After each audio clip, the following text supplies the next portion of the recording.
everybody, welcome to another video. This one is Sata's 1500RP, the 1500 RP. So just before I start, just to say thank you to all the new subscribers and of course to our original subscribers as well. We're picking up quite a few, just to say thanks to everybody really. And if you are enjoying the video, then think about giving us a subscription. I'll put a link in the description of the video anyway. So Sata 1500 RP. This in the US is sold as, or I say RP, it comes as an RP version and it comes as a HVLP version.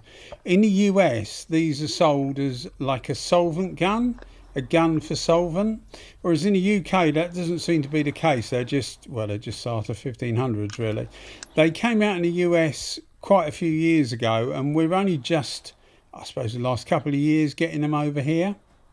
I didn't actually buy these new. I bought them used as a pair on eBay. So I've got the HVLP and I've got the RP, and as far as I know they only come in 1.3 and 1.4. Both of mine are 1.3s, but they are a mid-priced Sata, and by that I mean they sell in the UK for about £330, maybe slightly more.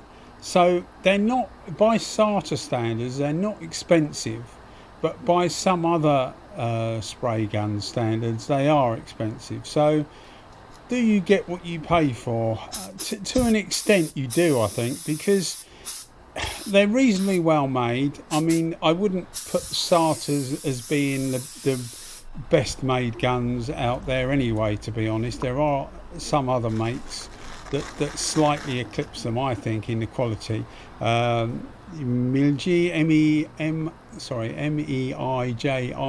for example, are much better made and normally cheaper spray guns. But you know, I don't want to go on to too much about that, but they price them where they want to price them, and for a Sata it is relatively cheap. I also think they're probably not quite full size.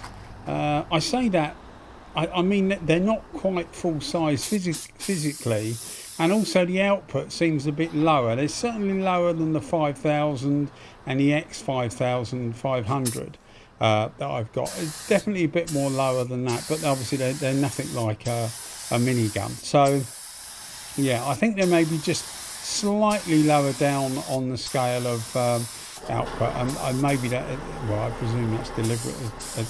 Anyway, you know, the cap actually looks the same.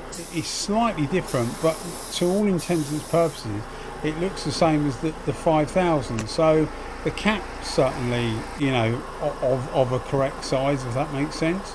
It's just that, as I say, the output doesn't seem to be quite as much, and maybe that's deliberate, because one of the things you do notice with using these, and this is both of them, although obviously this video is particularly about the RP, is they do seem to use less material than some of the other guns. And this panel, this is one of our test panels.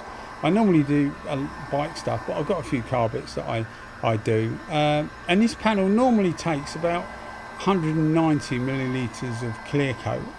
And with this gun it took about 155, so quite a reasonable amount of difference, I think, in the amount of clear coat. I'll come on to the clear coat towards the end as well, because you'll see at the end there's actually two different lots of laying clears, and that's because one I didn't think came out particularly well, but I'll get to that a little bit closer to when you can see it, I think, so that we can, you know, you can relate to it more.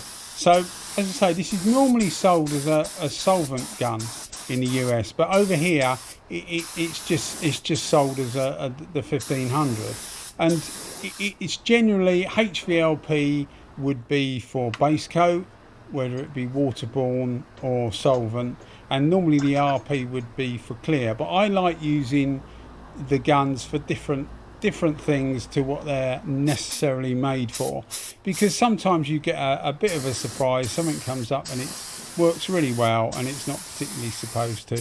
A classic case of that is somebody put a message on one of the videos, or might be on Instagram, We're on Instagram and Facebook, by the way. I'll stick a little link now on the page that you can see where we are.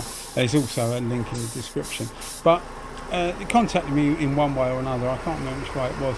And they were talking about the LS 400, you know, the original Series 1 LS 400. And they were saying, have you used it for clear coat? And I thought, you know, I haven't actually used it for clear coat. It's a base coat gun. I've always used it for base coat. I'll try it for clear coat. The guy said, you know, a few people that I was going to say a lot then, a few people that he knows have used it for clear coat and actually think it's really good. So I thought I'd have a little go, and it actually is really good. I was really surprised. And then you sort of think to yourself, well, why didn't I think of that? Why didn't I ever go at doing that? So, although these are, as I say, sold for certain purposes in different countries, they are actually the same gun, and they will do a multitude of things, as will most guns. It is better, as most people will know, to have a dedicated clear coat gun and a dedicated base coat gun, and that's just for contamination purposes, really.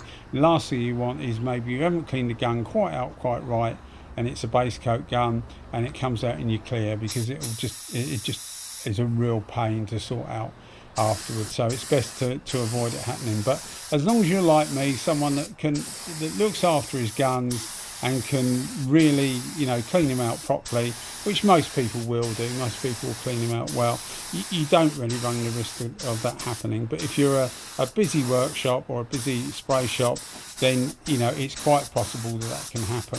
Now you see the pattern on the right hand side there. It's not really an I pattern, and it's not really an O pattern, in my opinion anyway. So I think it's like a cross between the two, which is not particularly bad in my opinion, because I lean more towards liking an O pattern than an I pattern. I've recently got a wider 4, not the wider 4L, but the wider 4, and the difference between that and the Kiwami 4 is quite a lot. So the patterns really do make a difference. So with this being an IEOE pattern, if that makes sense, then I was quite happy with that, and it produces some quite good results. Now we're getting towards the clear coat stage, and what happened with this was that I normally use, and people will know, I normally use a U-Pol clear coat.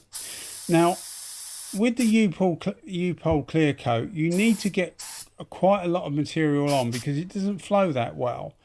And this is a classic case of the gun, this is the clear coat stage now, a classic case of the gun being let down by the clear coat.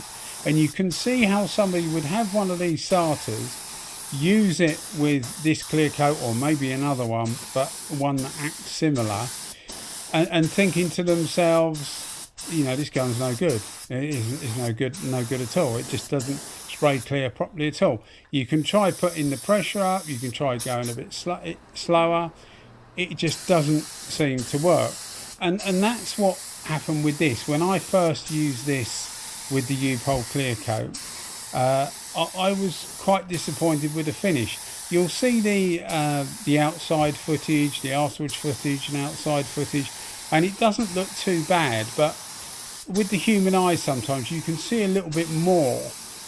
Sometimes with the camera, I mean this stuff at the end is all 4K stuff. In fact, we're on to 8K now with a new camera, but you know, the stuff at the end is more of a high resolution, so you can see things that are wrong or right, you know, whichever way you're looking at it. And I can tell you, it really looked slightly peely. It just didn't look right to me. So what I did was I sanded the panel down, left it a day, sanded the panel down, and effectively just did a flow coat on it. Now you expect a flow coat to be a smoother finish than one that's gone over base anyway, because the clear is going onto a super flat base.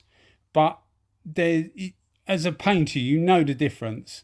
And it was more than that. It was just the fact that the clear coat, now this is the U-Pol stuff. Now it looks actually quite good, but there was imperfections there that I could see that I really wasn't particularly happy with. And I was not blaming the gun, but you think to yourself, well, is this gun actually not very good at clear coat? Well, it's an RP, so in theory it should be reasonably good at clear coat. They're not that cheap, you know, they're not expensive, but they're not cheap. And all this is going through your head, and you're thinking, well, is this acceptable? And because at the time I was mucking about with loads of different clear coats, I thought, well, I'm going to try a different clear coat because I'm sure that will sort it out. And this is what we're doing now. We're trying a different clear coat. So the first one we tried was a U-Pole clear coat. The second one we tried is a multi-mix 2. Now, I did a review on different clear coats. I'll put a link in the description so that you can have a look at that if you want to.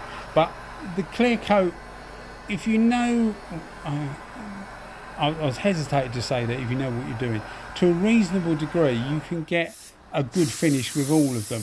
But the better the clear coat, the easier it is to get a better finish. That's what I'm trying to say. And with this gun, it really struggled with the U-Pole, in my opinion. It struggled with the U-Pole. So we stuck the multi-mix 2 in it, sanded it down, stuck the multi-mix 2, and that's the multi-mix 2 being sprayed out there.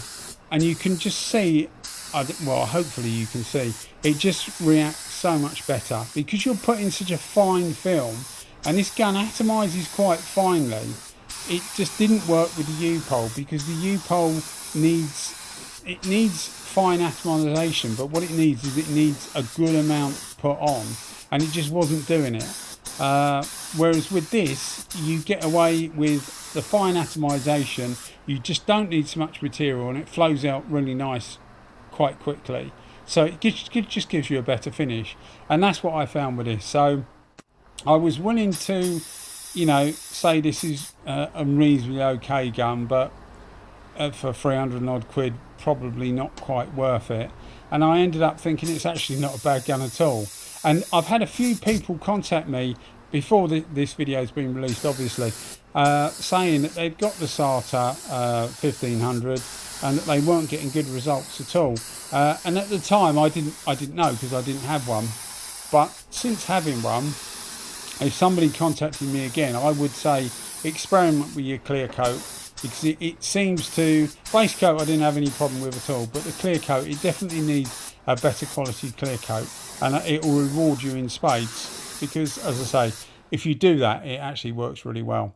So yeah, it went from a okay gun to actually one that I really enjoyed using. So yeah, it's a good gun if you fancy treating yourself to a Sata. If you want a Sata and you don't want to pay the 500 or 550 quid, then yeah, go ahead, because I think it will reward you reasonably well. It feels quite well made. It's going to last you for a good long time, and you're using a Sata, because a lot of people do like them, and yeah, as I say, it's a good gun for reasonable money, really.